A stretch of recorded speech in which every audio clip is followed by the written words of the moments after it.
I'm Anne. And I'm Andrew. Join us as we tour around beautiful British Columbia.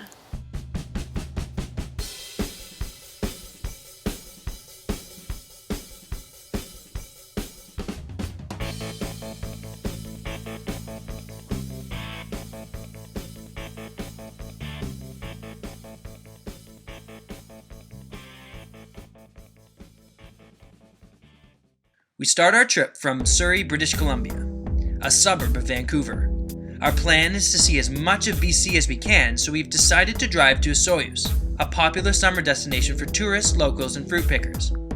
From there, we're going to head east to a city in the mountains, Nelson, a destination known for hippies, artisans, and hikers.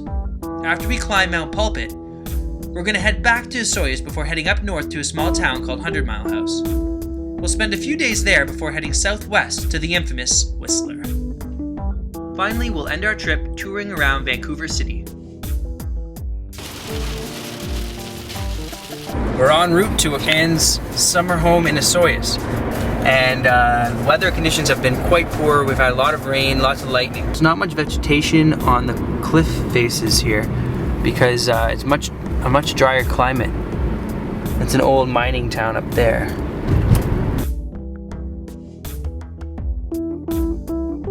Osoyoos is located 401 kilometers from Vancouver. It has the warmest lake in Canada, which reaches 24 degrees Celsius in the summer. The downtown area is kind of small, but has everything you need, including banks, hardware stores, and restaurants. Osoyoos is part of the Great Basin Desert, which stretches up from the US, and has more than 2,000 hours of sunshine annually. Okay, it's time to get on the road again and head up to Nelson.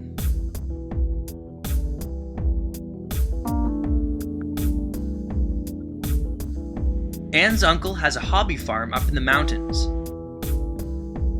He takes part in a WOOFer program, which stands for Working on Organic Farms. So if you're interested, you can trade your labor for room and board. After we get a tour of the farm, we decide to head downtown to Baker Street. Here's the courthouse, built in 1909 in the Beaux-Arts Chateau style of architecture. Beautiful with all the ivy.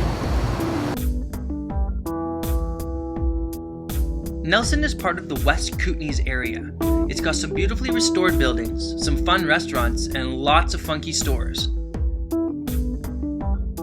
The city of Nelson is surrounded by the Selkirk Mountains. In 1867, gold and silver were found here, and as a result of frantic mining practices, the town quickly grew into a big city. We're about to hike up the Pulpit Rock Trail in Nelson.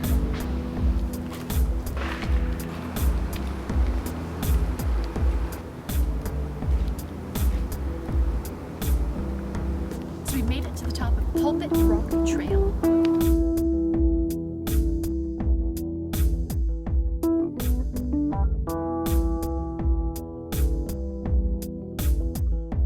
If you like hot springs, then Ainsworth is a place to visit.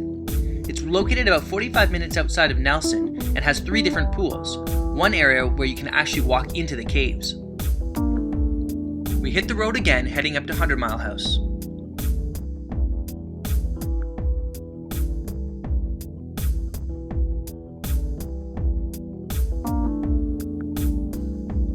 The chasm was formed during the last ice age. I was told that if you look carefully, you can see a truck down there.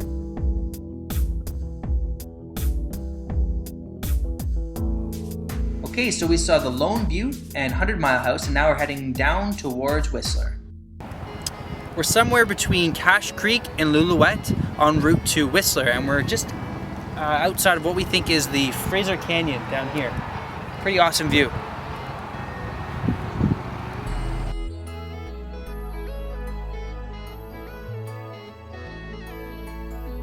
We've decided to camp just outside of Whistler in a place called Pemberton. It's at a provincial park, and the campsite's called Nairn Falls. We're at Nairn Falls. It's a campsite where we're going to be spending one night, and then we're going to be going for a hike. You can check out the view.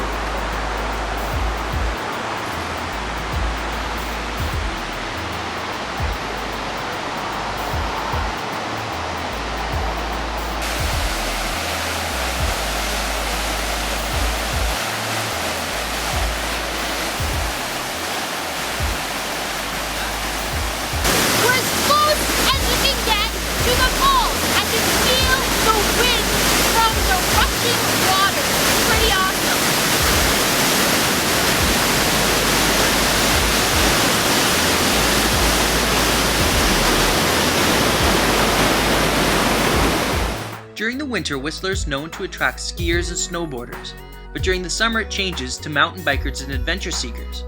Anne and I are going to test our fear of heights and try the peak-to-peak gondola ride.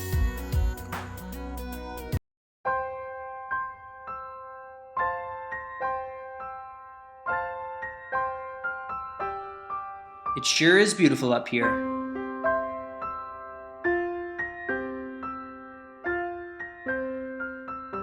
We're going to end our trip by wandering around the city of Vancouver. The Roman Coliseum. The Vancouver Library. The Sears Tower at Harbourfront Centre. It's English Bay. We're heading into Stanley Park. Canada Place down at the waterfront.